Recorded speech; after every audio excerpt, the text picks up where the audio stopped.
प्यारे दोस्तों, आज मैं आपको रीना की जिंदगी के बारे में कुछ बताऊंगी। कभी कभी अपनों के लिए अच्छा सोचना कब बुरा बन जाता है हमें पता भी नहीं चलता। रीना के साथ भी कुछ ऐसा ही हुआ। रीना एक मध्यम वर्गीय परिवार से थी जिसने अपनी पढ़ाई पूरी कर ली थी और अब वो अपने घर पर ही छोटे छोटे बच्चों को ट्यूशन पढ़ाती थी। रीना का रंग गोरा था और वह दिखने में बिल्कुल गुड़िया की तरह थी। रीना के माता पिता उसकी शादी के लिए एक अच्छे लड़के की तलाश कर रहे थे। तभी रीना के मामा एक लड़के के बारे में बताते हैं। वो कहते हैं कि लड़के का नाम राहुल है, वह किसी कंपनी में मैनेजर के पद पर है और महीने की 70,000 कमाता है। रीना के माता पिता ने लड़के की फोटो देखी तो उन्हें लड़का पसंद आ गया।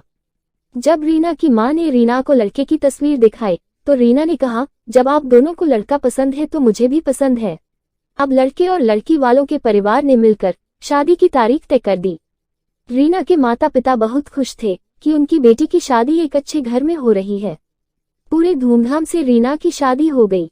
अब रीना अपने बचपन के घर को छोड़कर एक नए घर चली गई। कुछ दिन तो रीना को अपने माता पिता और अपने घर की बहुत याद आई। रीना की शादी के अब महीने बीत गए थे। अब उसका पति राहुल पहले जैसा व्यवहार रीना के साथ नहीं करता था। रीना से वो चिड़ा सा रहता था। राहुल अब न पहले जैसा रीना को प्यार करता और न ही उसकी बातों को मानता। रीना को समझ नहीं आ रहा था कि वो क्या करे। वो बस रो रोकर अपने दर्द को कम करने की कोशिश करती। एक दिन रीना को पता चला कि राहुल सिगरेट पीने के बहाने छत पे जाता और किसी लड़की से बातें करता है। जब रीना ने राहुल से पूछा कि आप रोजाना छत पे जाकर किससे बात करते हैं, तो इस पे राहुल ने जवाब दिया कि वो मेरे ऑफिस का फ्रेंड है, बस उसी से बातें करता हूँ और तुम अपने काम से मतलब रखो, ज्यादा सीआईडी बनने की जरूरत नहीं है। होली का दिन था। राहुल के कुछ दोस्त उसके घर आए थे। सभी ने घर पर पार्टी किया। उस दिन राहुल का एक दोस्त थोड़ा ज्यादा ड्रिंक कर लिया था और उसने नशे में रीना के सामने जाकर कहा, भाभी आप इतनी प्यारी और मासूम हो, फिर भी राहुल भाई दिन भर उस घमंडी नेहा से बातें करते रहते हैं। लगता है कि आप राहुल भाई का सही से ख्याल नहीं रखते। ये सुनकर रीना का शक अब हकीकत बन चुका था। अगली सुबह जब रीना ने राहुल से पूछा कि ये नेहा कौन है और क्या लगती है आपकी, राहुल कहता है, मैं तुम्हें क्यों बताऊं।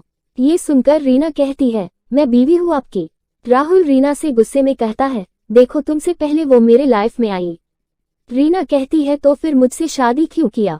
राहुल कहता है, बस तुम मुझे अच्छी लगी इसलिए शादी कर लिया। ये बात सुनकर रीना गुस्से में आ जाती है और बोलने लगती है कि अब तुम देखना मैं उस लड़की को कैसे सबक सिखाती हूँ। नेहा को जब रीना ने भला बुरा कहा तो राहुल ने गुस्से में रीना को बहुत मारा और उसे कमरे में बंद कर दिया। रीना की सास को सब पता था, फिर भी वह अपने बेटे के सामने एक शब्द भी नहीं बोलती थी। शाम को जब राहुल आया तब उसने रूम का दरवाजा खोला। उस दिन रीना की तबीयत खराब हो गई, फिर भी उसी हालत में उसने खाना बनाया। रीना ये सारी बातें अपनी माँ को बताना चाहती थी, लेकिन चाहकर भी वह नहीं बता पा रही थी, क्योंकि वह जानती थी कि अगर उसके माता पिता को ये सब पता चलेगा तो वह परेशान हो जाएंगे। राहुल अब रीना के साथ नौकरानी जैसा व्यवहार करने लगा था।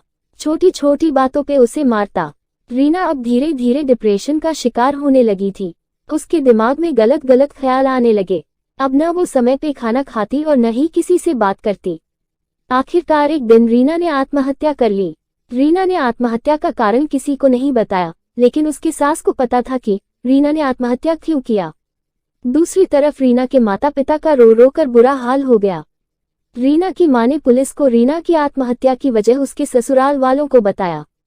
पुलिस राहुल और उसके माता पिता को ले गए, लेकिन पैसों के दम पर कुछ ही दिनों में राहुल और उसके माता पिता जेल से छूट गए। दोस्तों, जीवन में अक्सर अच्छा दिखने वाला इंसान अच्छा नहीं होता। उसके अंदर कहीं न कहीं बुराई छुपी होती है और वही बुराई किसी की जिंदगी को बर्बाद कर देती है। कुछ ऐसा ही रीना के साथ हुआ। Please like, share and subscribe. Thanks for watching.